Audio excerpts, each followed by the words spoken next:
Primero agradecerte un montón, Lourdes, la verdad, que puedas estar acá con nosotros es bárbaro, la verdad, la experiencia, todo lo que hemos venido charlando, así que agradecerte un montón.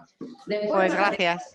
Quiero dejarte los saludos de nuestra directora ejecutiva de PAMI, la licenciada Volnovich, que obviamente por cuestiones de agenda no puede estar, pero que te agradece pero muchísimo realmente que puedas compartir la experiencia, sobre todo en un país tan cercano para nosotros como es España, y con tanto afecto como tenemos los gerontólogos argentinos con los gerontólogos españoles. Así que la enseñanza de usted, de la experiencia, es maravillosa. Bueno, usted tiene mucho que enseñarnos porque conozco de muchas tendencias, cómo nos nutrimos, ¿no? Esta gerontología crítica, más comunitaria, que ustedes desarrollan mucho más que nosotros, que acá todavía estamos muy ahí anclados en otras cosas. Bueno, esto es de ida y vuelta, como la música, como la cultura, como el arte, todo va de ida y vuelta. Sí, es así, gracias, Lura. Te cuento un poquito cómo por favor. Estamos en esta función, en este trío, Ricardo, Susana y yo, que vamos paseando por distintos estamentos de la política pública, afortunadamente los tres juntos. Nosotros estamos en lo que se llama el Instituto Nacional de Servicios Sociales para Jubilados y Pensionados, más conocido como PAMI. El PAMI, la Argentina tiene aproximadamente 7 millones de personas mayores, de las cuales el PAMI tiene dentro de su población objetivo 4,5 millones, personas de 60 años y más. O sea que más del 50, el 70% de la población mayor en Argentina le brinda prestaciones, tanto médicas como prestaciones sociosanitarias, se las brinda el PAMI. La nueva gestión, nosotros pensé que asumimos el 10 de diciembre, la licenciada Lona Volnovich crea por primera vez en la historia del PAMI, que es una obra social, crea una Secretaría de Derechos Humanos, Gerontología Comunitaria, Género y Políticas de Cuidado. La idea es permear, vos sabés que nosotros fuimos los que lideramos el proceso de la Convención Interamericana sobre la Protección de los Derechos Humanos de las personas mayores, entonces la idea es permear a todo el instituto y a todas las prestaciones con un enfoque de derechos humanos, que tiene mucho que ver con el enfoque de atención central en la persona, que vos sos un especialista en ello, y la parte de política de cuidado es la que nos toca con el tema de las residencias de larga estadía. Le voy a presentar acá a la jefa de epidemiología también, y por mí nos vienen un poco, les muestro un poco el equipo, vengan. La doctora Yanina Miragaya es la jefa de epidemiología de PAMI, con la que estamos haciendo un trabajo, ahora te vamos a contar, realmente hasta el momento creemos que es muy bueno. Y el doctor Gerardo Tepper y la doctora Luciana Gómez, que son personas que hace muchísimos años que trabajan acá en PAMI y con la que hemos conformado este equipo de trabajo para la residencia de larga estadía. La Argentina tiene 3.600 residencias de larga estadía, pero el PAMI tiene un 25% nada más, 561. Sí, 568, 563 son privadas y 5 son de gestión propia.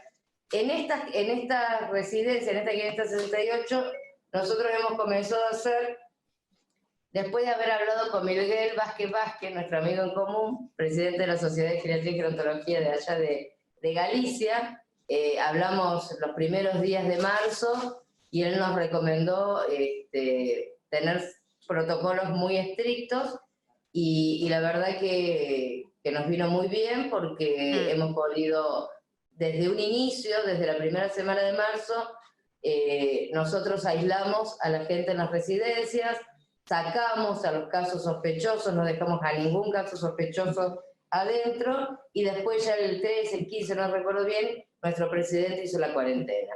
Me gustaría que Yanina te cuente algunas particularidades para que conozcas cómo estamos trabajando y si después ahí te vamos a dar la palabra, pero para que tengas en cuenta el contexto argentino. Hola Lourdes, ¿cómo estás? Hola, buenas tardes. Buenas tardes. Bueno, te cuento, si querés, un poco los números que tenemos ahora, que estamos bastante orgullosos, a pesar del contexto y demás. Nosotros, como te decía Moni, tenemos 563 residencias contratadas, 5 residencias propias, y en estas residencias viven 22.000 adultos mayores, ¿sí? Entre residencias de adultos mayores y residencias de adultos que tienen algún deterioro cognitivo. Al día de, estos son datos actualizados al 10 de junio, o sea, antes de ayer, de estos 22.000 afiliados, solo 189 casos tenemos positivos, que es un número realmente bajito.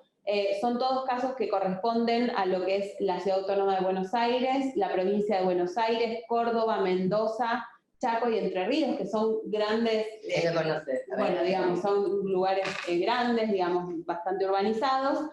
En términos de distribución por sexo, tenemos que 122 de estos casos corresponden a mujeres, esto ustedes ya lo saben, las mujeres son quienes permanecen más en los hogares, y tenemos 67 varones. La edad promedio de estos casos positivos es de 82 años, entonces son todos realmente mayores. Con respecto a los fallecidos, tuvimos 53 fallecidos. De estos 189 casos, 53 personas fallecieron, todos en cada provincia de Buenos Aires y Córdoba, los fallecimientos.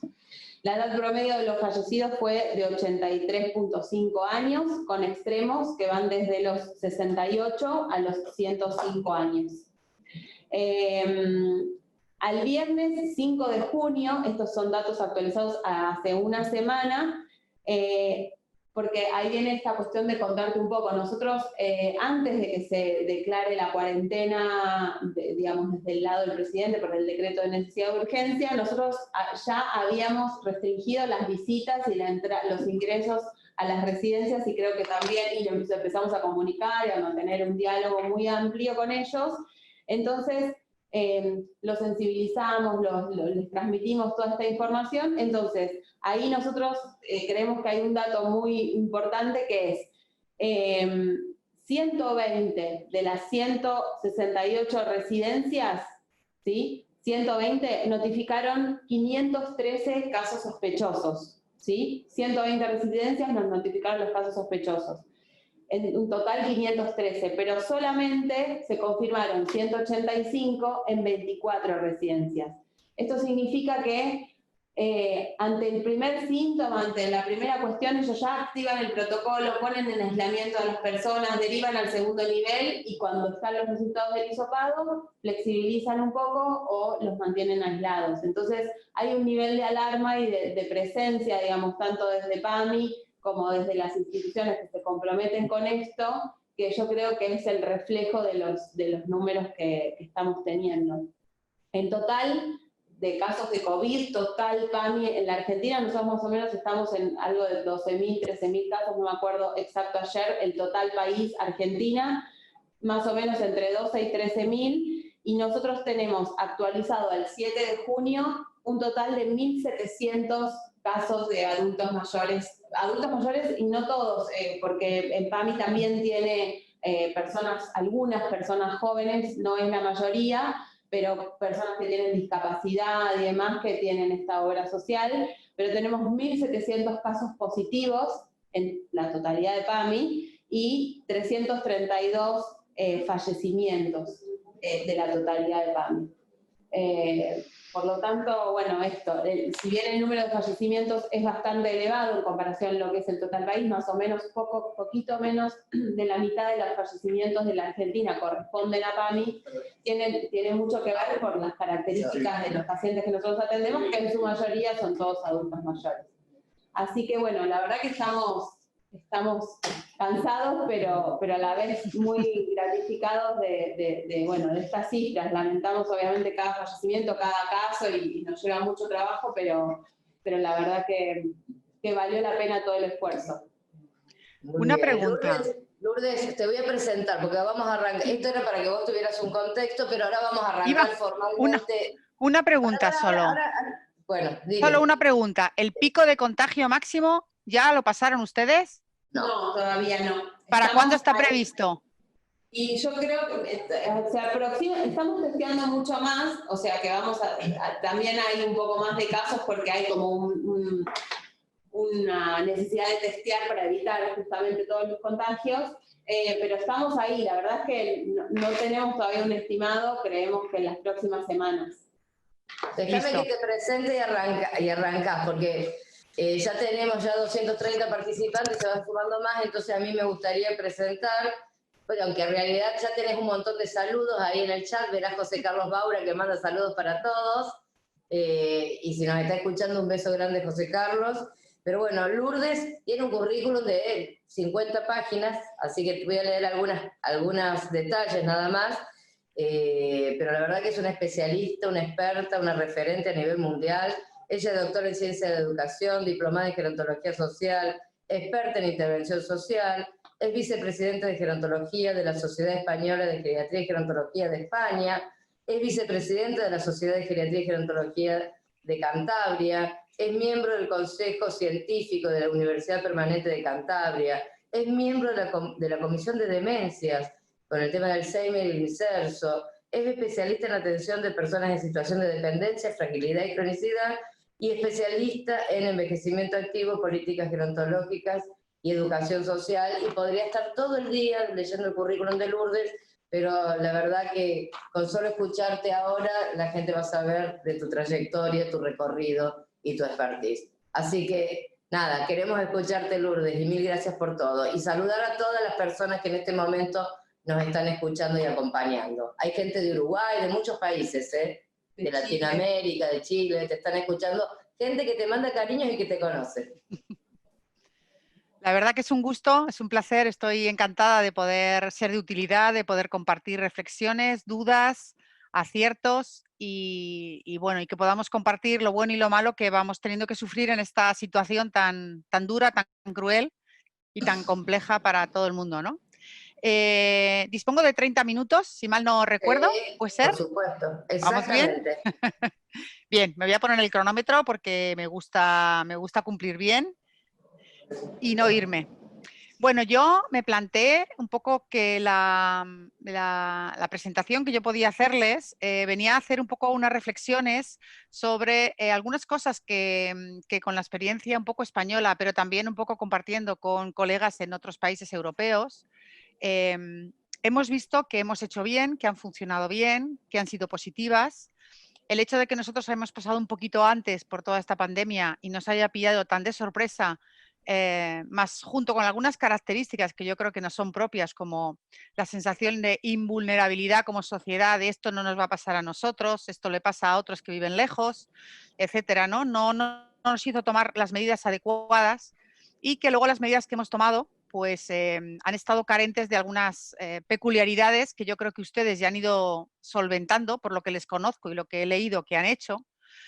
Pero también me gustaría, pues, bueno, concretar un poco más en algunos aspectos que a lo mejor algunas personas de las que están participando en esta sesión, hay algunas personas muy convencidas a lo mejor de cosas que yo vaya a decir le puedan resultar obvias y a otras personas les puede resultar más chocante o quizá no estén tan acostumbrados a hablar de ello. Bueno, preparé como 7 puntos y voy a ir punto por punto contando. Como luego vamos a tener un buen coloquio, entiendo que todo lo que quede al aire tendremos oportunidad de dialogarlo, ¿verdad? Bueno, en primer lugar, yo creo que hay que tener la tranquilidad de pensar que esta situación es una situación, primero, desconocida. Hay una sensación de incertidumbre por el desconocimiento que genera una ansiedad en todas las personas que estamos involucrados. Y esto hay que reconocerlo. Es una situación compleja porque afecta a sistemas de funcionamiento organizacional, a administración pública, a entorno privado, a entornos de negocios, pero también afecta a las personas, tanto a las personas que necesitan apoyos, a los que los prestan, y dentro de las personas afecta desde nuestros miedos, la parte más cognitiva, la funcional, todo. Es decir, realmente es una situación compleja que aborda todas las facetas de la sociedad y todas las facetas del ser humano. Y además de una forma grave porque sabemos que puede llegar a tener consecuencias muy graves, que no solo es, de las consecuencias graves no solamente es la muerte, que es evidentemente la más grave, es que hay muchas secuelas y mucho sufrimiento asociado a esta enfermedad y a la situación de angustia y de miedo que genera esta enfermedad. Es una situación, por tanto, difícil y es difícil para todo el mundo. Yo creo que esto hay que ser un poco conscientes. Es difícil para los responsables públicos que tienen que hacer unas buenas políticas públicas, porque tiene mucha responsabilidad, más que nunca, pero también para los directivos, los titulares de los establecimientos, para los propios trabajadores, para las propias personas mayores que saben que son las personas más vulnerables y también para su entorno afectivo y, por supuesto, para la comunidad, ¿no? Entonces, esta situación de dificultad, de complejidad, de gravedad, requiere algo que es diferente a lo normal. Yo creo que muchos profesionales, muchas personas hemos querido trabajar lo mejor posible, ¿no? Ahora ya no es que queramos, ahora es que es una exigencia moral, que demos todo. Todo significa hacerlo lo mejor posible. Ello va a requerir, dependiendo de la responsabilidad que tiene cada uno, algo diferente, ¿no? Estaba yo hablando ayer con colegas, antes de ayer, en un live que hicimos sobre el liderazgo y sobre los equipos y cómo gestionar los equipos y el trabajo en los equipos, ¿no? Y salían varias cosas que ahora comentaré porque es específicamente relevante, ¿no? Digamos que nunca hasta ahora hemos tenido una responsabilidad tan grande, todos los agentes, por un lado, para evitar una tragedia, pero no solo eso, sino para que las personas sean lo menos dañadas posibles y en el post-COVID queden los menos daños posibles, efectos secundarios posibles. Efectos secundarios que nosotros ya estamos viendo en términos de sufrimiento emocional, de pérdida de capacidades cognitivas, de pérdida de capacidades funcionales y problemas en el ámbito de la salud mental de la población mayor y de la población que trabaja. Por eso decía que esto es una situación especial que requiere un abordaje especial, con una intensidad especial. Hay una cosa que me parecía muy importante, la importancia de tener un modelo. Llevamos muchos años queriendo mejorar la forma de trabajar con adultos mayores, la forma de trabajar en los residenciales, en los centros de larga estadía. Y quizá lo primero que sabíamos que teníamos que tener es que teníamos que saber qué era lo ideal, qué era lo mejor, qué era lo que el conocimiento científico de las ciencias humanas y sociales del comportamiento es lo que ayuda a las personas a tener una vida mejor, una vida más digna, a que se sientan más felices independientemente o además de las circunstancias que viven. Eso sabemos cómo hay que hacerlo. Eso, digamos, es lo que es el modelo, lo que sabemos que es bueno y funciona, que es muy difícil de conseguir, digamos que casi imposible. Pero si sabes hacia dónde quieres ir, te puedes acercar. En momentos de pandemia es muy importante tener un modelo, porque todo lo que vayamos a hacer, cada esfuerzo, cada tarea, cada consigna, cada acción, cada energía que gastemos, cada conversación que hagamos, tienen que estar muy bien orientadas hacia la mejor diana, hacia el centro de la diana. Y el centro de la diana es un modelo que funciona porque hace sentir mejor a las personas y las hace que su vida merezca la pena a pesar de esta situación. Entonces, ahora más que nunca, tenemos que intentar ser modélicos, es decir, parecernos a ese modelo que queremos. Por eso, de alguna forma, nos va a requerir un esfuerzo mayor en nuestras actitudes, en nuestros comportamientos, en nuestra ejemplaridad, en la forma de desarrollar cada uno nuestro rol. Esto es una situación extraordinaria y requiere un esfuerzo desde ese punto de vista extraordinario, ¿no? Quizá gente que daba siempre el 100% lo puede dar con normalidad, pero lo puedes dar una semana, 2 semanas, un mes, 2 meses, varios meses, porque esto no acaba tan fácilmente. Una cosa que estamos aprendiendo es que está la situación pre-COVID, luego está el punto del desarrollo máximo de la pandemia y luego está el post, cuando se empiezan a relajar las condiciones de aislamiento, pero sigue habiendo situación de descontrol, de pérdida de libertades, de pérdida de sensación de control en las personas y en las personas adultas mayores. Y el miedo. Y eso es la situación post-COVID que todavía tenemos que sostener los profesionales durante mucho tiempo. Es decir, nosotros mismos tenemos que saber que esto es una carrera de media distancia, no es un maratón. Y esto, de alguna forma, tendremos que tenerlo en cuenta a la hora de planificar, gestionar nuestras propias emociones y nuestro esfuerzo, ¿no? Dicho una pequeña introducción, que no es por nada, pero me ha llevado ya mis minutos, paso un poco al primer punto que quería que se vinculara exactamente al concepto del liderazgo, porque sé que muchas de las personas que están participando hoy son personas que son responsables, propietarios o directores técnicos, o bueno, con diferentes perfiles de los centros de larga estadía, ¿no? El liderazgo en estos momentos es un liderazgo especial, entendiendo la importancia de la figura responsable de un centro, ¿no? por primera vez tenemos, digamos, que hacer un balance en un sistema de liderazgo, de gestión humana de todo el equipo, que tiene que tener dos polos muy en cuenta y bailar entre ambos. Por un lado está la rigidez de un marco normativo, de un protocolo que es imprescindible cumplir desde el punto de vista de la seguridad básica de las personas. Y esto no nos cabe duda que está ahí y que hay que cumplirlo. Tenemos que cumplirlo entre todos y tenemos que ayudarnos entre nosotros a cumplirlo. De forma que cuando uno ve que un compañero, alguien del equipo, se salta algo, porque esto no le da importancia, no podemos permitirlo. Tenemos que comunicarlo, tenemos que decirle, tenemos que abordarlo, porque la responsabilidad de cumplir con rigidez suficiente la idea de los protocolos que segurizan son clave. Sin embargo, sabemos que en un desempeño donde el 100% del foco está solo en el protocolo, llegamos a una deshumanización en la atención. Y entonces tenemos que bailar con la inteligencia que supone ver cuáles son los márgenes de la creatividad según el contexto del tipo de centro, el espacio, las características de las personas, las características del personal, el grado de riesgo que hay atendiendo a la situación de exposición o no exposición al virus, etcétera, ¿no? Cada una de las situaciones habrá que ir buscando con mucho esfuerzo, pero hay que hacerlo, espacios de flexibilidad para ser capaces de personalizar y de conseguir que la rigidez que hay que cumplir del protocolo no deshumanice la asistencia, porque si el protocolo se cumple 100% y no se encuentran las formas de hacer flexible a la hora de cubrir algunas necesidades humanas básicas, que no son solamente, desde luego, la alimentación, habremos fracasado, habremos podido contener el virus, pero como nos comentaban muchas de las compañeras con las que yo acompaño, seguramente no les va a matar el virus, pero les va a matar la pena. Exacto. Y nos pasa, porque tenemos personas aisladas en habitaciones desde hace 76 días. Entonces, seguramente el virus no les mata, pero ¿tiene sentido que alguien esté aislado 76 días? ¿No había ninguna alternativa más?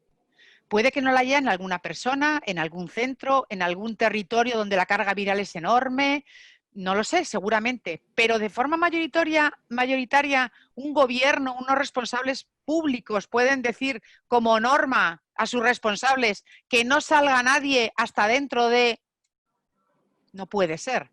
Es decir, habrá que ver cómo gestionamos el control de la seguridad, pero en algún momento hay que ver cómo dentro de la seguridad gestionamos la flexibilidad.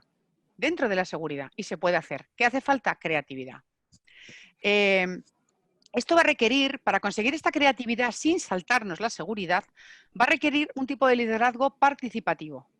Hay organizaciones que ya han tenido, que tienen sistemas de comunicación, de trabajo en equipo, donde la organización del día a día, donde muchas decisiones, incluso de cómo abordar a personas que se encuentran en situaciones complejas, se hace de forma participativa. Pero hay muchas organizaciones que no es así. Y que de hecho haya trabajadores que no se les permite pensar o que no se les permite tener un criterio o dar una propuesta de mejora para la mejora del ambiente general o para la mejora del bienestar de una persona específica, ¿no? O de un sistema de organización. Entonces, ahora más que nunca, necesitamos un sistema que en los márgenes de la flexibilidad se gestione desde la participación. Eso no significa que de repente nos volvamos democráticos y vayamos a votar si ponemos en el protocolo. El protocolo no se toca, esto es obvio.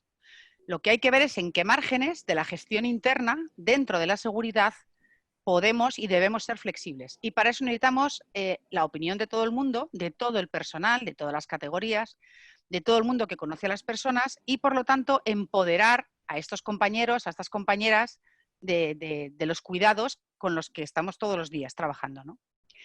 Esta gestión, en esta situación del COVID, se ha puesto otro elemento en juego que es muy importante, el factor comunicación, ¿no?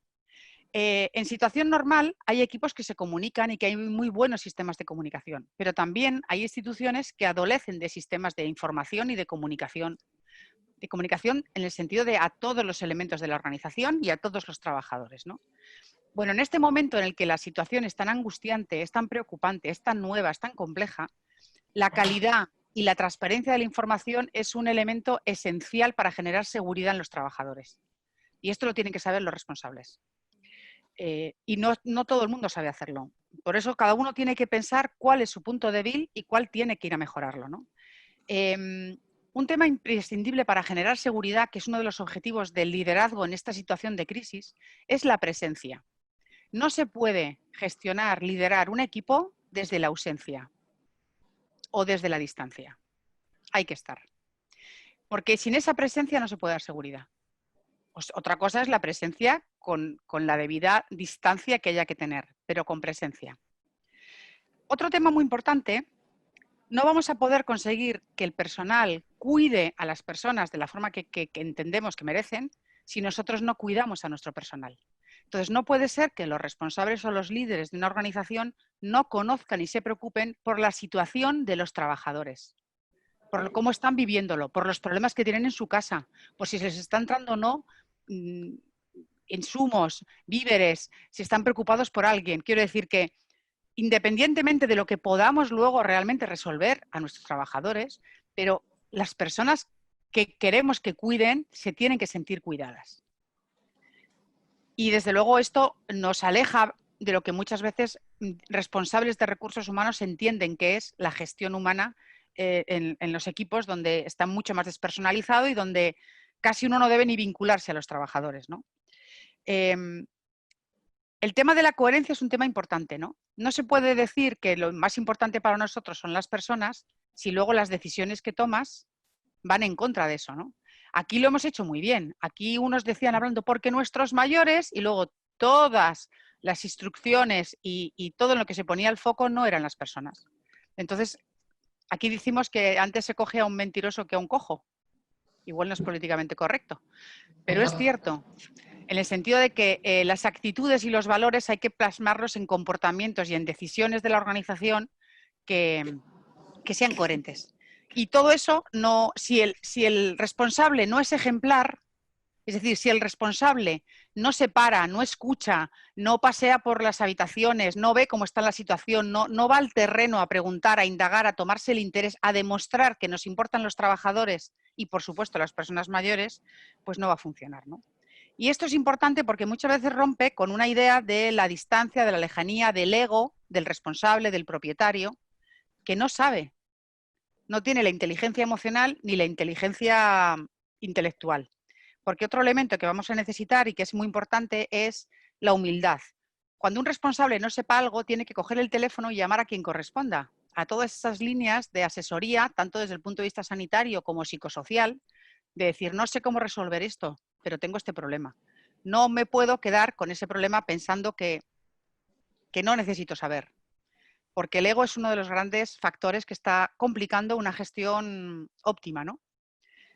No tenemos espacio para el ego ahora, ¿no? Y además hay que llegar a trabajar con una sonrisa. Esto ya es, porque claro, la seguridad y el miedo requiere también no una sonrisa estúpida, sino una sonrisa de control, de confianza, de contención de la situación, ¿no? Vamos a escuchar, pero tenemos un horizonte, ¿no? Y esa contención es muy importante desde los equipos directivos, porque si un equipo directivo, un responsable, sabe ejercer este liderazgo de esta forma, los trabajadores, las trabajadoras, las personas que tienen que estar en contacto piel con piel, persona con persona, van a transmitir esa seguridad que los propios adultos mayores necesitan, ¿no? Si no, vamos a transmitir mucha más inseguridad, mucho más miedo y vamos a aumentar todo el efecto del sufrimiento que está generando el COVID, ¿no?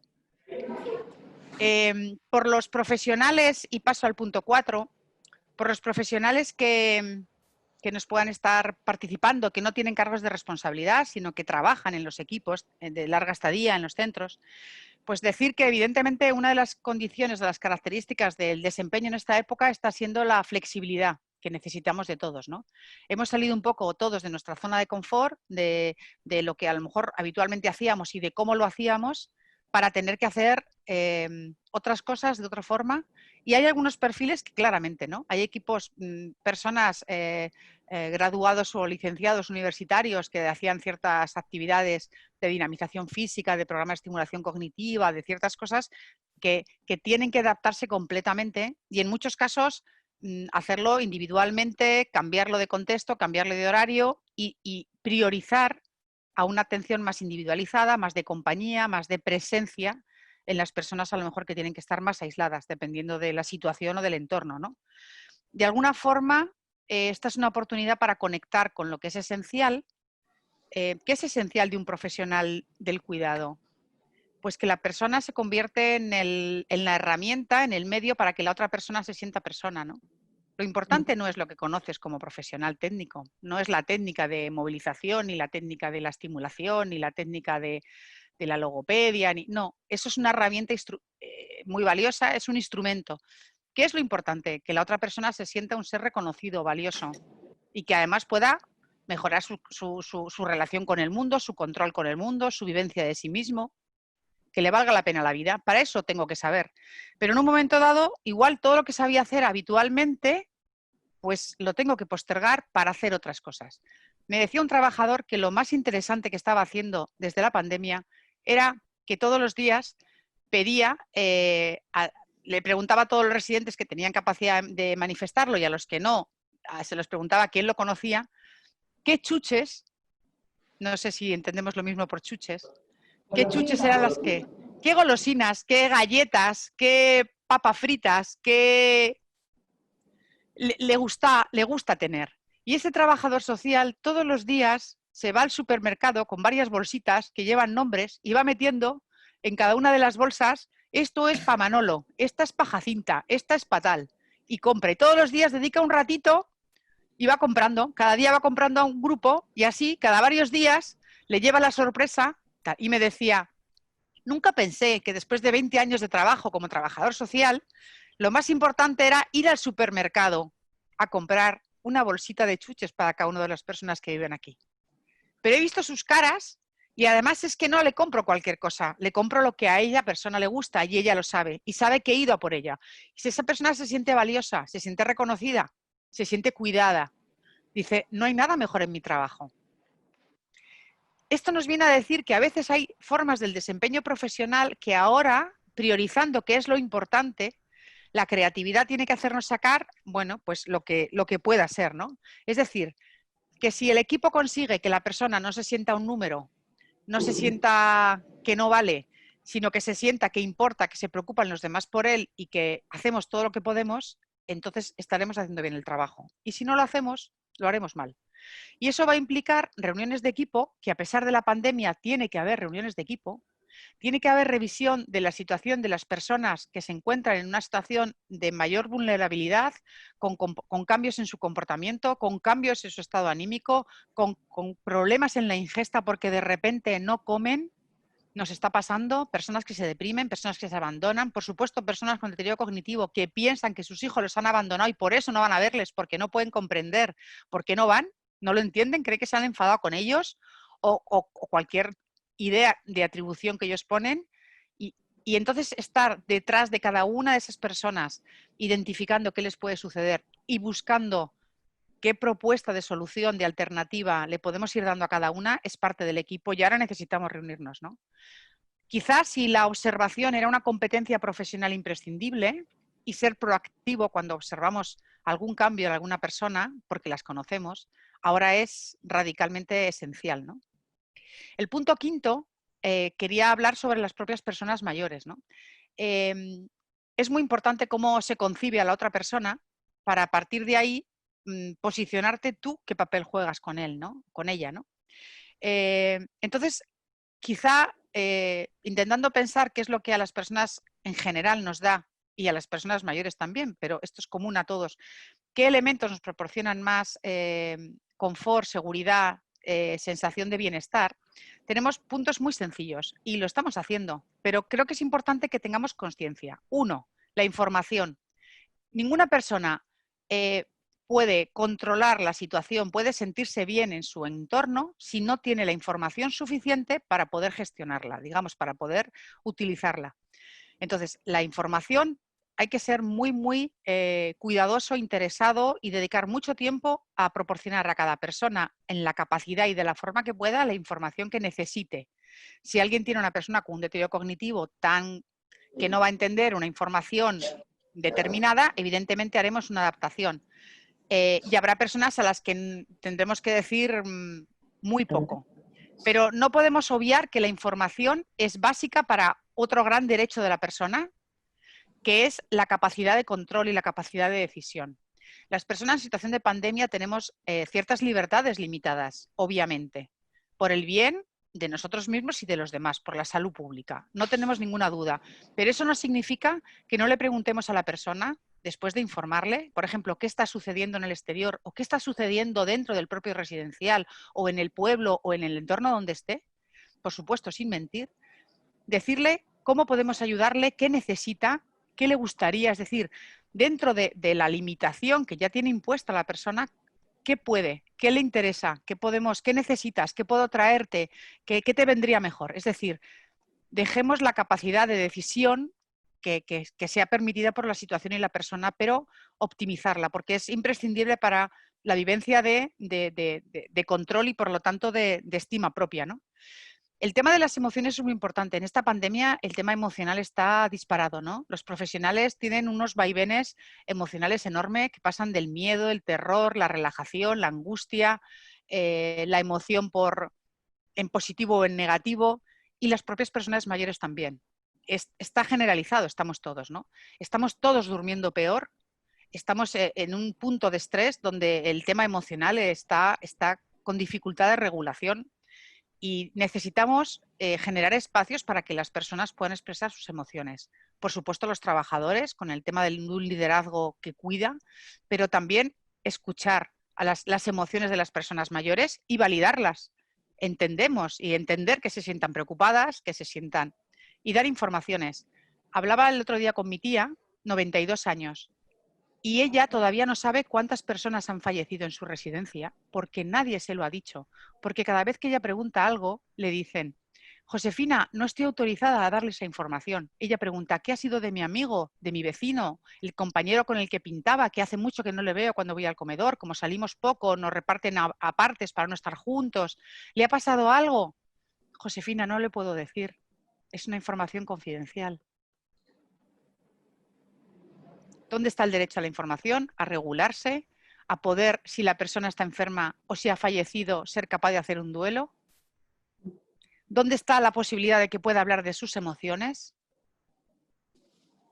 Y esto nos lleva a la necesidad del vínculo, a la necesidad de la relación. Es decir, en una situación de aislamiento, como estamos poniendo por necesidad, estamos obligando a las personas a algo que es antinatural, que es el aislamiento. Cualquier persona en situación de aislamiento está sufriendo. Y tenemos que ver la forma en la que el aislamiento sea lo menos dañino posible, porque somos seres sociales básicamente. Por eso todo lo que sea el aislamiento controlado, viendo cuánto, si hay que hacer aislamiento, que podamos mantener el contacto visual. Yo cuando nosotros no podíamos entrar en las habitaciones, decía a las personas, siéntate por fuera de la habitación, abre la puerta, pon una silla y habla con la señora a 3 metros. Pero una cosa es que la señora no pueda salir y otra cosa es que tú no puedas abrir la puerta y hablar con ella a distancia. O sea, o por la ventana, me da igual. Pero tenemos que buscar la creatividad porque una cosa es la distancia física para el contagio y otra cosa es el aumento de un aislamiento que es dañino para la persona en general y para aquella que menos entiende, más aún, ¿no? Las personas mayores tienen capacidades muy diversas. Tenemos muchas personas mayores con una gran capacidad de comprensión, de adaptación, que con la información suficiente y tratándoles como adultos mayores que son, van a ser capaces de gestionar y de tener sus recursos para sobrellevar la situación. Hay personas que no, y hay personas que no van a tener capacidad de comprenderlo, lo cual le va a costar mucho más la gestión de eso, ¿no? Entonces tendremos que nosotros, ¿no? Pero de alguna forma tendríamos que ir viendo dentro de nuestras instituciones, dentro de los centros, las capacidades de adaptación de cada una de las personas y ver cómo nosotros podemos, ¿no? Generando un ambiente amable, amigable, con música, con actividad. Por supuesto, la inmovilidad es un maltrato, no podemos poner a las personas sin que se puedan mover, porque además genera consecuencias que ahora estamos viendo nosotros también clarísimamente. El aburrimiento, el no tener nada que hacer, la no ocupación, el no sentirse útil y valioso absolutamente en nada durante muchísimo tiempo es un gran estresor, daña a las personas. Y todo esto hay que ir planteándolo para que esto también son actividades esenciales. Cuando nosotros plantearon nuestras autoridades qué son actividades esenciales, esto no lo pusieron y fue un gran disparate. Hemos perdido también la referencia de la ayuda mutua, ¿no? Cómo las personas adultas mayores se pueden ayudar entre ellas, ¿no? La capacidad que tienen las propias personas adultas mayores de consolarse, de apoyarse, de darse ideas entre ellas, ¿no? Entonces, tenemos que favorecer esa red de apoyo mutuo porque los seres adultos son capaces de ello, ¿no? Y no podemos privarles, ¿no? A las personas con deterioro cognitivo mantener sus espacios, mantener sus objetos y iría a otro punto ya que voy terminando, el punto sexto rápidamente, el entorno afectivo de las personas y en la comunidad, ¿no? La importancia de la sensación de pertenencia, del que lleguen mensajes del exterior hacia a las personas que viven dentro, como de que ellas puedan contar cosas, ¿no?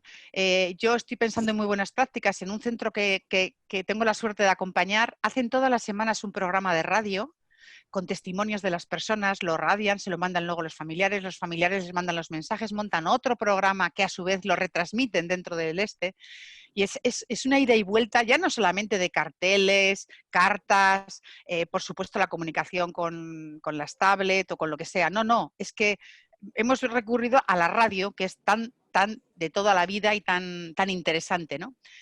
Como un recurso vivo y cálido, ¿no? Es sentirse importante. La última idea que quiero dar, porque estoy rondando ya a los 29 minutos, son las ideas clave, ¿no? Que yo creo que tenemos o que me gustaría a mí lanzar. Primero, sin información no hay control de vida, sin control de vida no puede haber felicidad, ni bienestar, ni dignidad. Y son derechos de las personas, independientemente de las capacidades que tengan. Así que hay que trabajarse el sistema de información para cada una de las personas que están confinadas de alguna forma en instituciones, ¿no?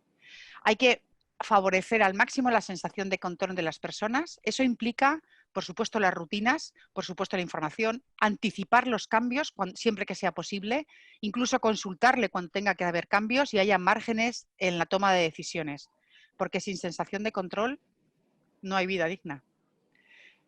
Y preguntarles a ellos qué necesitan de nosotros para intentar ver qué podemos, ¿no? Cómo podemos esa creatividad ponerla a su servicio.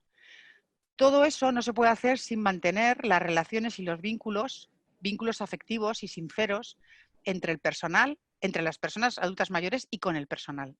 Y por supuesto esto no va a ser posible si los liderazgos no favorecen esa relación y ese sistema de organización que lo favorezca, ¿no? Y por último, mantengamos el sentido de identidad, de pertenencia de las personas en su comunidad, hagámosles sentir miembros de una comunidad, valiosos en su comunidad y hagamos que no estén en esa isla contenidos por la pandemia, sino que realmente se sientan ciudadanos, ¿no? Bueno, te aplaudimos acá. Y creo que fueron los 30 minutos. Bueno, ahora empezamos con un diálogo, Lourdes. La verdad que, nada, nos encantó, estamos en el mismo paradigma, nos parece sumamente importante. Quiero como contarte algunas cuestiones que también nosotros tenemos dificultades, como vos bien ibas relatando. Cuando empezamos en marzo nos dimos cuenta que la mayoría de las residencias había mandado en cuarentena al trabajador social, al psicólogo, al recreólogo. Cuando caímos en eso dijimos, no, cuando más tienen que estar. Cuando más tiene que estar en la residencia son los equipos psicosociales, porque la residencia tiene que seguir manteniendo la vida cotidiana de las personas mayores. Sacamos, al mismo tiempo que sacamos el protocolo epidemiológico, sacamos el protocolo de buen trato en la residencia, porque teníamos el mismo miedo que vos planteás de que las residencias se conviertan en las cárceles para las personas mayores, confinadas en su habitación. Y ahí, como bien decís vos, no solamente la matamos de pena, sino de hipertensión, infarto, angustia, todo lo que viene atrás del aislamiento, que como bien dijiste vos, a nadie le hace bien un aislamiento, excepto en este momento que necesitamos tener la cuarentena, porque sí está comprobado que la cuarentena salva vidas. Pero ¿cómo hacemos de ese aislamiento físico que no sea un aislamiento emocional? Eso ha sido nuestro norte, porque en todo momento estamos remarcando esto, a veces cuesta, a veces las residencias lo entienden perfectamente bien, pero a veces por el miedo porque la verdad que es una situación de angustia para las personas que trabajan en las residencias, para la persona que es responsable, la dueña, el director médico. La verdad que son situaciones de mucha angustia, entonces a veces dijeron, bueno, que no entre nadie más que el médico y el cuidador, y generaste una situación más compleja. Entonces hemos ido acompañando desde ese lugar, porque justamente no queremos el aislamiento emocional que se produzca. Vamos a tratar de evitarlo, se comunican con... Me encanta lo de la radio porque también es algo que me parece sumamente valioso, porque también acá en Argentina las personas mayores escuchan mucha radio, sobre todo las que viven en el interior. Entonces la radio es un elemento pero fundamental, así que vamos a hacer fuerza para que también hagan programas de radio acá en Argentina, me parece, la verdad, sumamente valioso. El otro tema es que nosotros también es importantísimo lo que vos decías, que mira, hace 3 días nos pasó de tener una residencia, una estadía que no le quería avisar a los otros adultos mayores que había un COVID positivo. Entonces, ¿cómo se van a cuidar?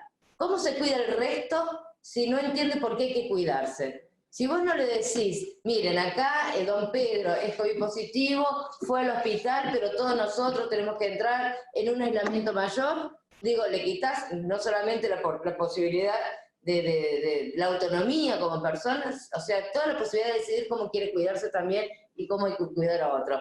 Eso también nos sucede y uno tiene que estar pendiente de estas situaciones.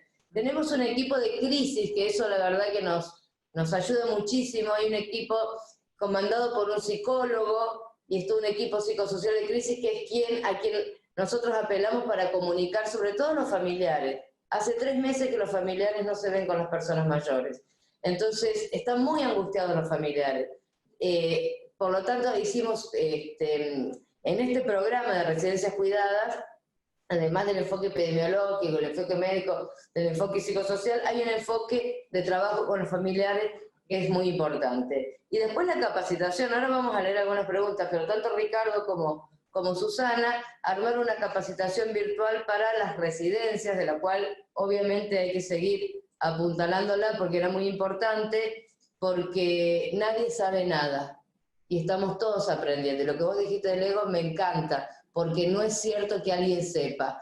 Sabemos poquitos de alguna cosa cada uno y de la pandemia nada. Nosotros tenemos un poquito el diario del lunes mirando España, mirando Italia. No quiere decir que no nos suceda lo mismo. Así que bueno, me gustaría por ahí que Ricardo, que Susana comenten la experiencia, o si Gerardo quiere comentar, y arrancamos con las preguntas primero que tenés, besos, saludos, es una genia Lourdes, un montón de mensajes así. Y después vamos a arrancar con algunas preguntas que la verdad que están buenísimas la participación de la gente. Lourdes, bueno, en realidad lo que quiero es retomar algunas cosas que vos ya dijiste, quizás para puntualizar un poco más de temas que me parecen fundamentales, como sabemos que cuando hay un caso sospechoso, no solamente, más que las personas mayores, los que se alteran mucho es el personal. Si ustedes tuvieron experiencias de cómo trabajarlo con el personal, tuvimos hasta un caso donde todos quisieron presentar la renuncia, ¿no? Frente al miedo que esto le generaba, hubo que charlarlo. Y otra cuestión más que me parece muy importante es cómo trabajar el duelo en la institución, que vos lo mencionaste y quizás si tenés algún recurso más. Sí, a ver, nuestra experiencia, digo nuestra en el sentido de que yo capitalizo la de los 100 y pico equipos ahora mismo, que es con los que me siento vinculada y con los que he acompañado de alguna forma en la pandemia y situaciones que se nos han dado, ¿no? A ver, cuando yo empezaba esta reflexión hablando de que esta situación era grave, difícil, compleja, desconocida, etcétera, está diciendo que estamos todos aterrorizados de miedo. Todo el mundo está aterrorizado. Los trabajadores están aterrorizados. Entonces, los trabajadores necesitan varias cosas. Primero, transparencia en la información. Uno de los principales problemas que nosotros hemos tenido, que tenían los equipos, es que no sabían la información exactamente. De hecho, a medida que se ha ido conociendo la enfermedad, cómo se transmite, cuántas horas se queda en la superficie, cómo tengo que hacer esto, es decir, faltaba información y la falta de información te da todavía mucho más miedo. Entonces, los miedos hay que combatirlos primero con información transparente. Y a veces esa información transparente puede ser respecto a la propia enfermedad o respecto a riesgos o respecto a cómo hacer las cosas para estar protegido. Y también respecto a la situación dentro de tu propio centro, porque ha habido directivos que han engañado sobre la situación de salud o sobre los resultados de los test. O si una persona fue derivada fuera de la residencia, fue a un hospital o a un centro de COVID, pero luego después luego falleció, igual no se lo digo a los trabajadores para que no se enteren, no se asusten. Quiero decir, y eso al final se acaba sabiendo y al final todo eso genera desconfianza y eso genera miedo y eso es lo que a la gente le hace, claro, no tener confianza. La palabra confianza en estos momentos es clave. Del equipo tiene que tener confianza en su líder, en su responsable, y las personas cuando se sienten más seguras pueden generar esa seguridad, transferirla hacia las personas adultas mayores. Entonces, la información es clave, la transparencia es clave, el compromiso es clave. Por eso decía yo la presencia. Yo conozco directores que han dirigido, han teledirigido, que desde el minuto 1 se fueron a su chalet o a su casa del campo y han dejado a alguien allí y les pregunta todos los días, ¿qué tal están? ¿Cómo van? Esto no seguriza, eso no es justo. No se puede esperar que la gente esté ahí dándolo todo y arriesgándose de alguna forma por muchos equipos de protección que tengamos, cuando los responsables o los técnicos están teletrabajando. No es justo. La presencia física es imprescindible. Entonces, por eso yo decía que el estilo de liderazgo es clave. O sea, ahora hay que ser coherente. No puedes esconderte, no puedes huir, no puedes no subir arriba con las distancias adecuadas, pero no puedes como... No, me meto aquí, no aparezco, no toco nada, me voy sin que nadie se entere, que nadie se entere que estoy aquí. Entonces, la información, la transparencia, la seguridad, la coherencia, la información de lo estamos haciendo lo correcto, hemos informado, hemos contenido aquí, hemos hecho allá, me estoy informando, estoy a la última. Es decir, y luego, después de eso, hay situaciones personales de alguien que puede tener, alguien de mucho riesgo en su casa que dice, yo no me puedo arriesgar a seguir trabajando en este centro porque mi marido tiene 2 trasplantes de hígado desde corazón o tengo a mi madre adulta mayor con 90 años. Eso es otra cosa. Eso ya es el miedo subjetivo y las condiciones personales que a lo mejor son diversas. Pero desde las organizaciones yo creo que hay una tarea de responsabilidad en la segurización de los trabajadores. Y eso es una buena gestión. Y es clave, ¿no? Esto me contabas por un lado, ¿no? Y el otro era el tema del duelo, ¿no? Nosotros hemos tenido, desgraciadamente, muchos fallecimientos. Y aquí me voy a emocionar.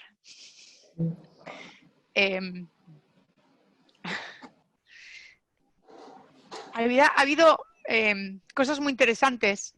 Ha habido responsables de centros que he tenido la suerte de acompañar y muy en vivo, que eran personas, por ejemplo, que no tenían una visión espiritual trascendente, que no eran personas religiosas, más bien todo lo contrario, y que cada vez que en su residencia alguien fallecía, pues llamaba a la persona espiritual de turno de esta iglesia o de esta creencia y ya le hacía los ritos correspondientes y digamos que el acompañamiento espiritual no ha sido una responsabilidad directa porque siempre buscábamos el recurso para que lo hiciera, pero no lo hacíamos nosotros directamente, ¿no?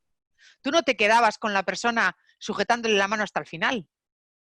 Y si alguien tenía que rezar con ella porque esa persona era religiosa, ya llamabas a un cura o a un no sé qué, a un chamán, no sé, cada uno con la suya, ¿no? O si no tenía ninguna. Pero no sentías que era parte de tu responsabilidad, ¿no? Sin embargo, ahora en el confinamiento nos ha pasado que los equipos, incluso en personas que no tenían esa creencia, tenían que estar acompañando porque hacer una atención integral supone también contemplar la espiritualidad del otro, ¿no? No la tuya, la del otro. Y ha habido situaciones curiosas como llamadas por teléfono de, oye, ¿cómo se reza esto? ¿Sabes si las personas de esta creencia opinan esto otro? ¿Sabes qué rito tengo que hacer para esto? Que es que no sé, es que yo no fui educada en esta cosa, ¿no?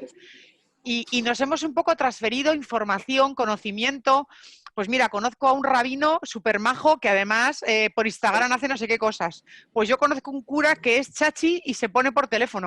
Pues yo conozco un testigo que hace no sé qué cosas. Y nos hemos pasado hasta recursos de personas clave que eran capaces de acompañar o de enseñar a acompañar a personas que en los equipos jamás habían planteado tener que asumir esa responsabilidad, que no le ha pasado a la psicóloga. Le ha pasado a la limpiadora, le ha pasado a la persona de cuidados directos que estaba allí por la noche y que es cuando la persona ha fallecido, ¿no? Porque desgraciadamente en nuestro caso, como no aislamos, como los dejamos dentro, nos han fallecido dentro. Y ha sido terrible y sigue siendo terrible porque el sufrimiento no ha pasado en las personas que han tenido que hacer eso, ¿no? Entonces, unas cosas que hemos aprendido es, uno, no teníamos la formación, la sensibilidad para esto, la hemos tenido que aprender a la carrera, no teníamos los recursos, no sabíamos. Había personas, en algunos equipos habíamos trabajado la historia de valores y sabíamos cuáles eran los valores y la espiritualidad de las personas y los hemos podido acompañar porque teníamos esa información, pero en muchos equipos ese trabajo previo no se había hecho nunca. Entonces nos ha pillado desprevenido, les ha pillado que no conocían, ¿no? Si nosotros queremos hacer atención integral, tenemos que conocer lo que para la persona es importante en todas sus facetas, y esta es una. Incluso para el hecho de, por favor, no me recéis. Pues es que tenemos que saber que esa persona no lo quiere, ¿no? Pero eso nos hemos dado cuenta de todo lo que no sabíamos, nos hemos dado cuenta que al final siempre hay personas sensibles, capaces de hacerlo de forma natural y de una forma humana, de valores humanos universales, bien, y no es tan difícil. Y quizá un tema que hemos aprendido es a hablar de ello en los equipos y a compartir también lo que significa sufrir haciéndolo, ¿no? Porque indudablemente es doloroso. También es verdad que cuando has podido acompañar a alguien a morir bien, te vas muy contento y muy satisfecho a tu casa, cosa que hay gente que no lo puede entender, pero es así. Y poder compartirlo y poder hablar de esto es muy importante en equipos que jamás en su vida han hablado de esto, ¿no? Porque nunca han tenido que afrontarlo de esta manera, ¿no? Porque, claro, no estaban los familiares. Hemos tenido que hacer que se pudieran despedir por videollamada y eran las propias personas que estaban ahí porque no podían entrar sus familiares. Claro. Y esto ha sido un trabajo que yo creo que para el cual no estamos preparados, pero deberíamos empezar a pensar que la muerte es parte de la vida y que todos tenemos que desarrollar ciertas capacidades, aparte de una actitud empática, unas ciertas habilidades, ¿no? Para acompañar en estos momentos. Y si la persona para despedirse tiene que cerrar cosas, es que somos la herramienta para que esa persona pueda cerrarlas, ¿no? Porque la negación de no te pasa nada, tranquilo, ya verás que no, ya verás que no, ya verás que no, ya había fallecido en 2 horas, ¿no? Y o sea, todo lo que hemos aprendido a veces en temas de duelo, hemos dado cuenta de que si alguna vez habías hecho un pequeño taller, una pequeña charla, habías ido algún día al congreso y habías tratado esto, de repente te agarrabas a aquello que te habías acordado, que te dabas cuenta que era cierto y que te servía, ¿no? Pero hay muchas personas que nunca habían hablado de ello, ¿no? Sí, fundamentalmente acompañar al bien morir, algo que es tan importante, los programas, ¿no? De acompañar al bien morir en las residencias. Ahora digo esto también como para plantearnos cómo lo que nos dice Lourdes podemos reforzar ahí también en la residencia, la verdad, excelente. Busquen, como digo yo, un abanico plural de acompañadores e incluso nosotros, por ejemplo, acompañando a personas, pues buscamos en internet, por ejemplo, pues modelos de despedida, modelos de responso. Y luego, por ejemplo, una cosa muy importante dentro de las residencias, ¿no? Una de las residencias que yo más admiro, con 42 plazas, han fallecido 19. ¿Se pueden ustedes imaginar? De las que yo más admiro y donde mejor trabajaban. Más humanos, más vinculados. Lo que quiero decir es que fíjense el sufrimiento del equipo e imagínense el sufrimiento de los residentes, porque era una familia. Totalmente. Y entonces, claro, aquí está como el modelo de la gestión del duelo para los propios adultos mayores. ¿Qué es mejor? ¿Lo que le hacen a mi tía, que es mentirle y no decirle nada? ¿O tratarlos como adultos? Yo lo aprendí hace muchísimos años y cada vez que una persona fallece, se le hace un rito comunitario dentro del entorno.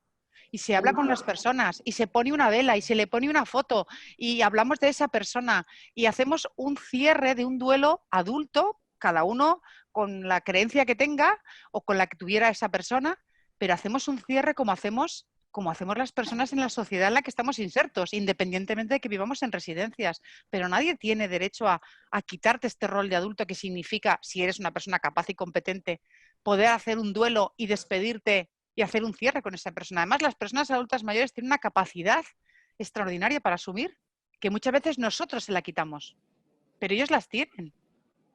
Seguro. Chani. No, yo estoy también muy emocionada, quería en realidad comentar que tuvimos algunos brotes también Y en los lugares donde nos fue peor, digamos, donde tuvimos más dificultades, fue en los lugares donde no hubo presencia, donde pasó esto, que por temor y demás se manejaron a la distancia, y donde tampoco se cuidó al personal, donde, digamos, se dio una orden, se dijo, este es el protocolo, y no se permitió, digamos, trabajarlo con ellos, que opinen, que fue como una bajada de línea, si se quiere, y el personal de repente, de un día para el otro, tuvo que dejar de tratar a sus residentes con el afecto, ¿no? Con esta cuestión del abrazo, de repente todos vestidos y digamos, no sabían cómo manejarse. En esos lugares tuvimos peores resultados, y en los lugares donde tuvimos mejores resultados es donde hubo un buen liderazgo y donde hubo reuniones de equipo, donde se invitó a la participación de todos. Digo, realmente es así, y me alegra que estén escuchando los responsables, las personas de las residencias, porque realmente, para que sepan que es muy necesario reunirse en equipo y invitar a todo el mundo a reflexionar, incluidos también, por supuesto, los residentes. Y es que, por ejemplo, sí, es decir, sabemos que tenemos que tener una distancia, que no podemos dar los abrazos o los besos que algunas personas daban en su entorno de cuidados habitual. Eso no se puede hacer, muy bien, pero tenemos que desarrollar herramientas de comunicación verbal y no verbal para hacer sentir a la persona querida, valiosa, escuchada, sonreída, que nos interesamos por ella. Entonces, hay 50.000 recursos.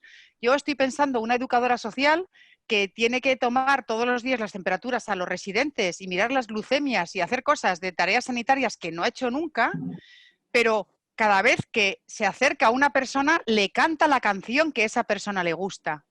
Y entonces va cambiando, y cada vez que se cruza con alguien, cambia la canción y le guiña el ojo, y esa persona sabe que le está cantando eso a ella, y eso a ella, y eso a ella. Entonces va a tomarte una temperatura, y mientras tiene puesto el termómetro le está cantando, le está hablando, le está preguntando, Es que no pierde un segundo para recordarle al otro lo valioso que es, y que es único.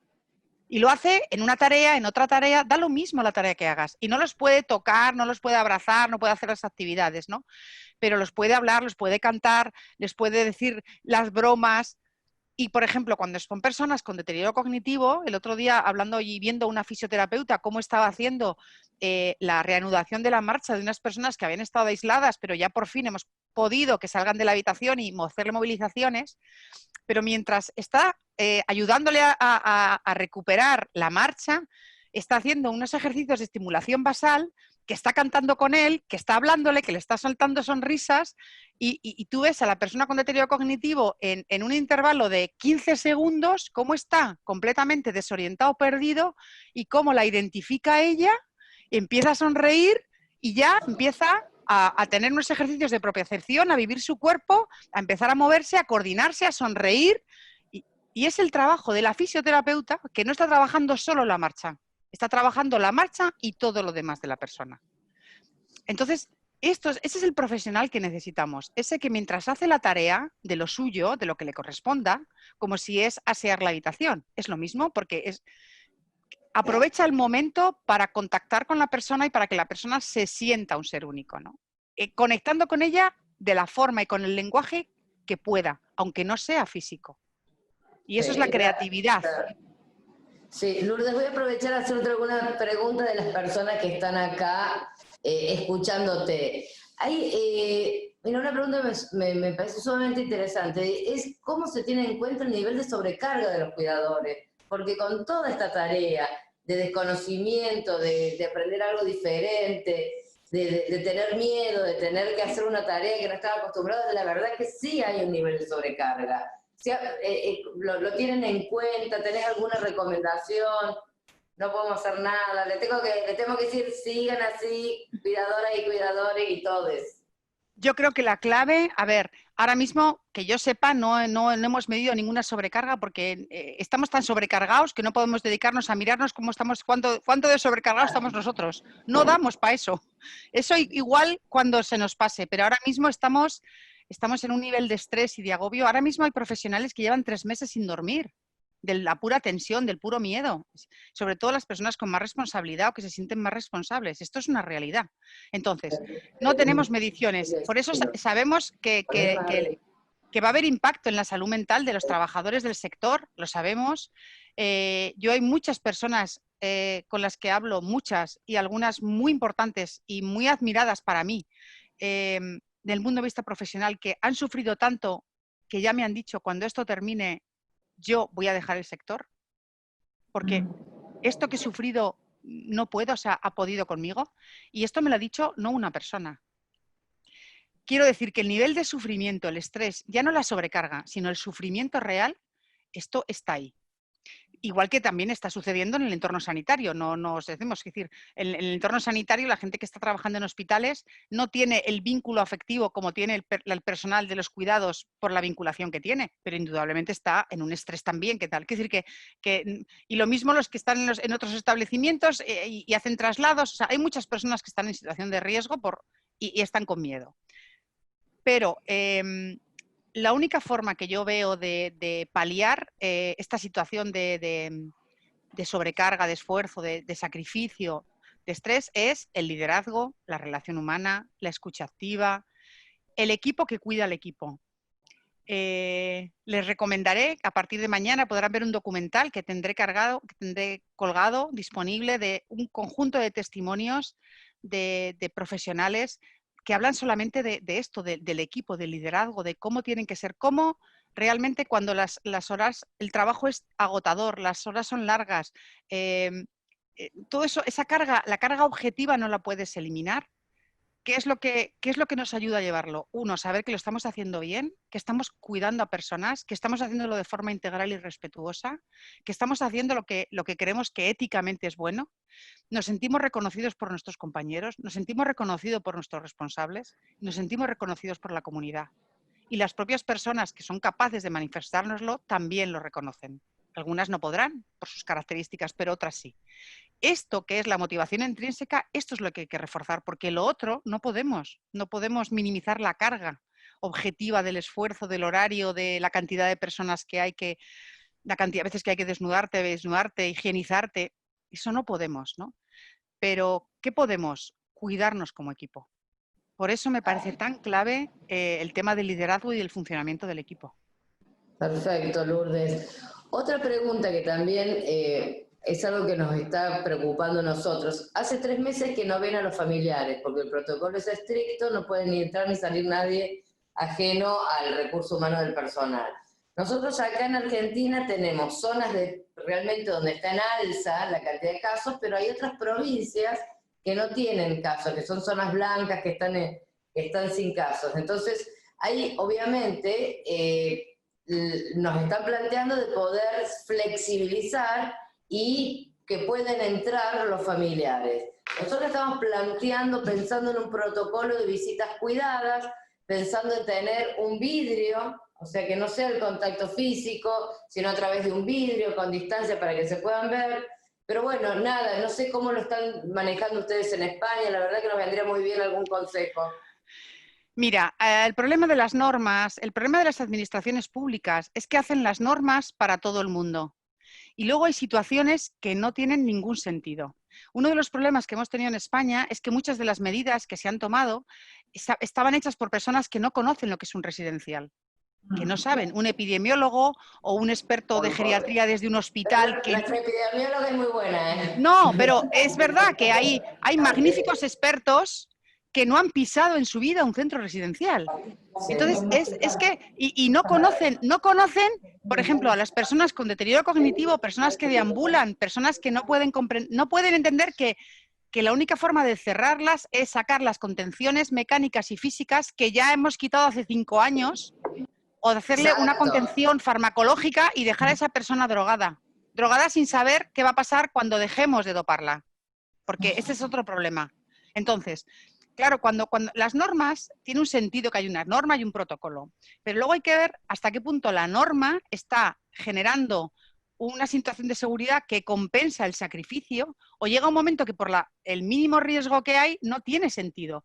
Si hay un territorio limpio a nivel comunitario, dentro del cual se encuentra una residencia que a su vez está limpia, ¿tiene sentido que haya sistemas de protección? Claro. ¿Tiene sentido que no puedan verse? Yo no lo veo. Es como ahora mismo está sucediéndonos aquí. Estamos en fase 3 en unas partes de España, que es la fase de liberalización ya con precauciones que seguiremos teniendo, pero ya está casi todo abierto. ¿Y las personas de los centros residenciales no pueden salir a la calle? Yo no digo que salgan en grupo, pero no puede haber salidas controladas. O sea, mi madre vive en su casa y puede salir, y una señora que vive en un centro residencial no puede salir. Bueno, dependiendo de la persona, con quién vaya, las condiciones, el lugar, si hay una zona muy poblada, si hay espacios, claro, habrá que ver. No se puede decir ninguna persona no puede salir hasta octubre, porque esto es ir en contra de los derechos humanos. Porque ya no estamos segurizando su salud. Estamos ya, es una desproporción quiero decir que las administraciones públicas tienen que, a partir de esa norma, ir flexibilizando y diciendo, en este entorno, en este centro, con estas características, podemos abrir esto. Y ahí se podrá hacer. Y a lo mejor en otro, con otras características, no se podrá hacer. Pero no es justo para las personas que viven en un lugar determinado que se les someta a unas normas que van en contra de su integridad física durante meses. Sí, no y puede que además ser. genera angustia, nos ha pasado totalmente de acuerdo, y si, como vos decís, si en una provincia se permite inclusive las salidas los sábados y domingos, ¿por qué hay que dejar encerrada a la persona mayor? Por miedo Acá, claro, acá por miedo están... es la verdad que es inhumano, Mire, como decís vos. Y nos claro, ha pasado tener mucha violencia en esos lugares. En provincias donde son fase 5, zonas blancas, no hay contagio, y las autoridades han permitido que el resto de la comunidad tenga distanciamiento social en vez de aislamiento social, pero que puedan juntarse, y al prohibirle a la persona mayor de la residencia no salir, tenemos gente que se ha escapado, gente que se ha peleado, gente que se ha golpeado, mucha violencia. Entonces, la verdad que bien como vos decís, la mirada en las residencias hay que entenderla como la casa de la persona mayor.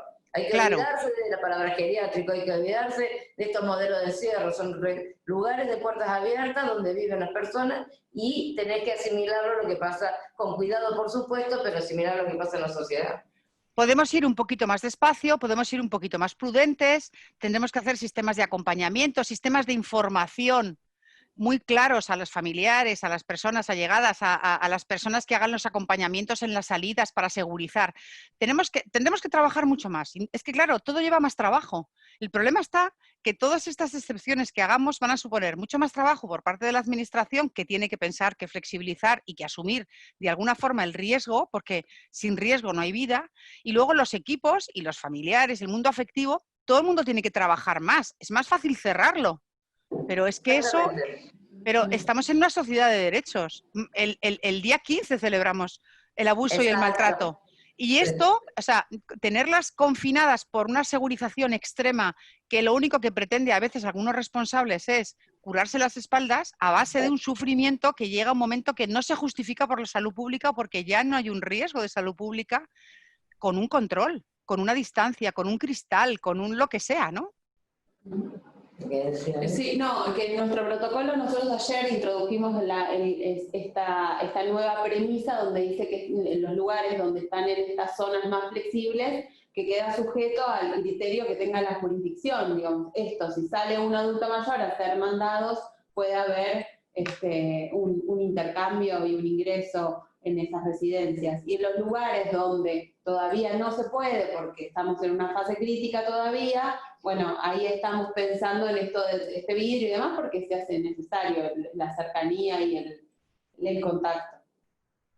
También la distancia, los espacios abiertos. Aquí, por ejemplo, que empezó el buen tiempo, pues se puede habilitar en el jardín, poniendo distancia, que es más... Quiero decir que, dependiendo del lugar... de hecho, exacto, el problema... hay que ser creativo, como lo decís. Claro, ¿saben el problema de la norma rígida?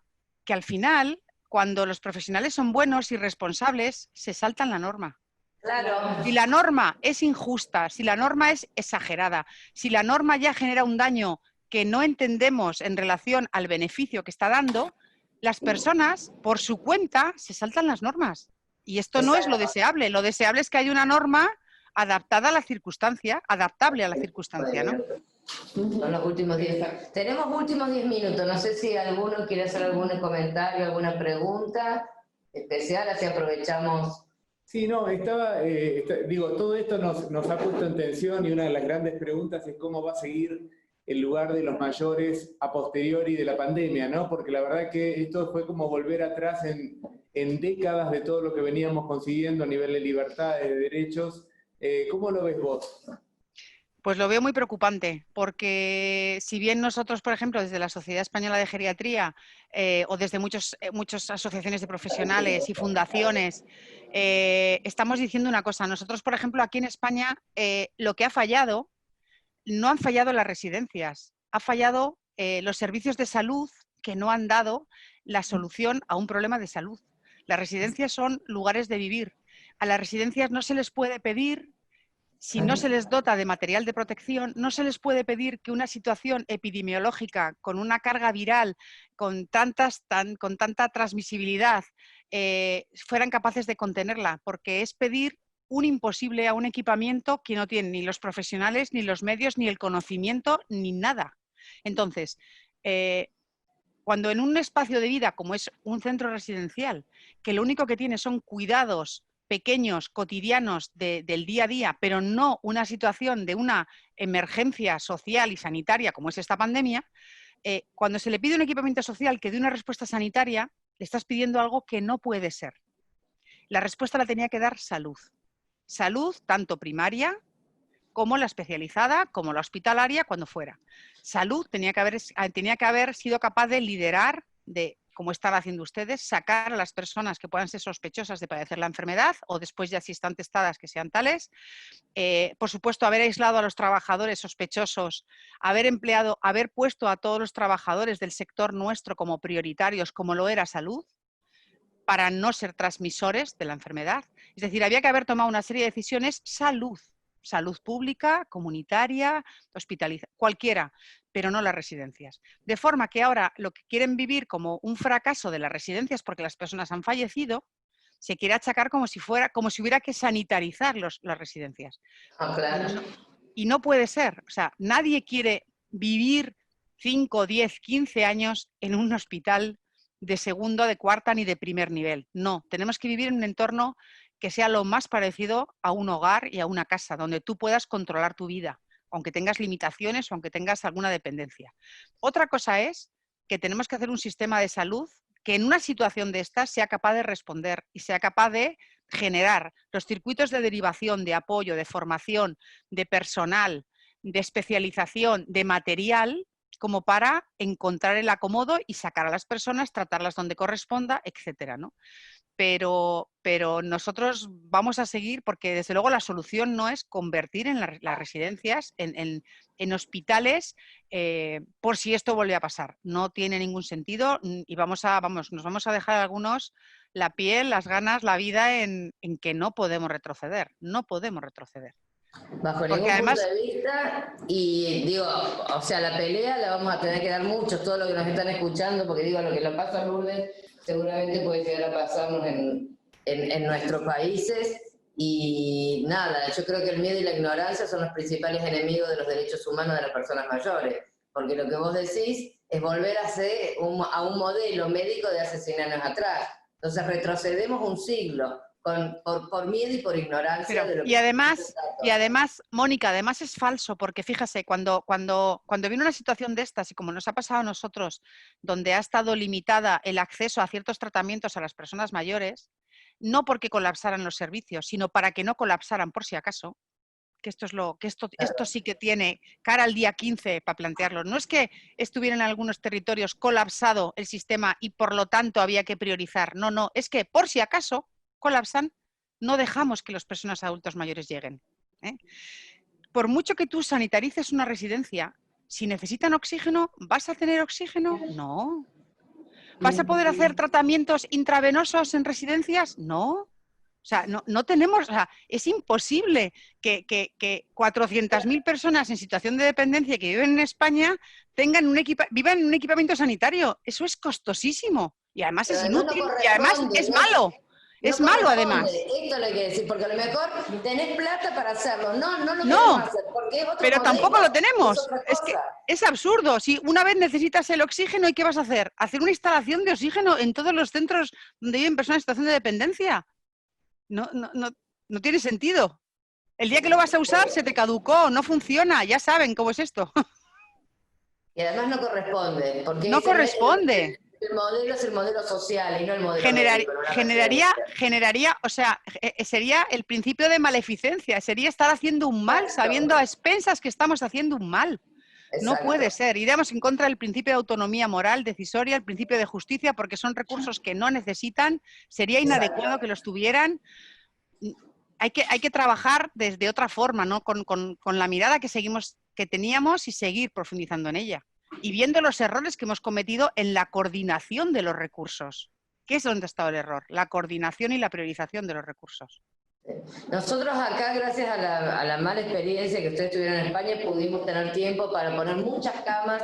El PAMI tiene muchas camas ahora. Bueno, esto vos lo podés explicar un poquito. Las camas que tenemos en el Hospital de Bicentenario, sí, tenemos muchas camas de atención. Las camas, pero sí sabemos que estamos en momentos de expandir y de habilitar nuevas camas ante esta situación compleja que tenemos, que se está haciendo crítica en determinados lugares, pero bueno, tenemos como este horizonte para poder, digamos, esta situación que se nos presenta, donde los contactos estrechos, donde las personas digamos, no pueden tener estos recursos, donde no están teniendo la capacidad en las residencias de reunirse en equipo y donde se desbordan, necesitamos garantizar esa seguridad de los residentes. Entonces tal vez estos lugares están pensados para que ellos puedan estar ahí seguros, para luego poder volver a las residencias y a sus hogares, en realidad, que es como nosotros lo vemos. Estamos pensando también en centros COVID para los COVID leve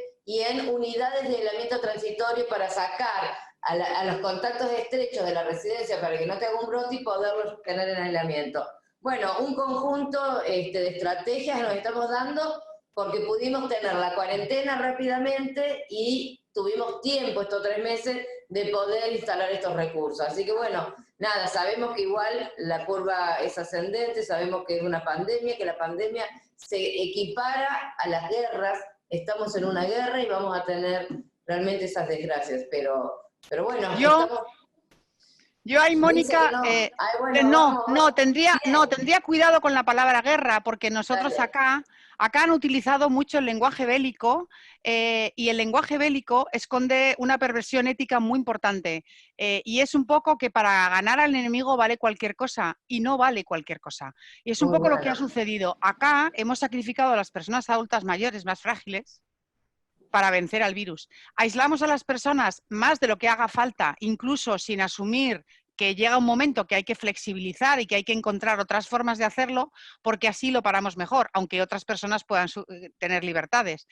Mandamos a los profesionales de lo psicosocial o a los fisioterapeutas o como personal no imprescindible, porque lo único que queremos es que sobrevivan, pero no es que sobrevivan, es que su vida valga la pena y no podemos tener a personas tan frágiles en aislamiento absoluto sin ningún tipo de interacción y de estimulación. Es decir, el lenguaje bélico a veces esconde una actitud de, bueno, vale cualquier cosa con tal de... No vale cualquier cosa.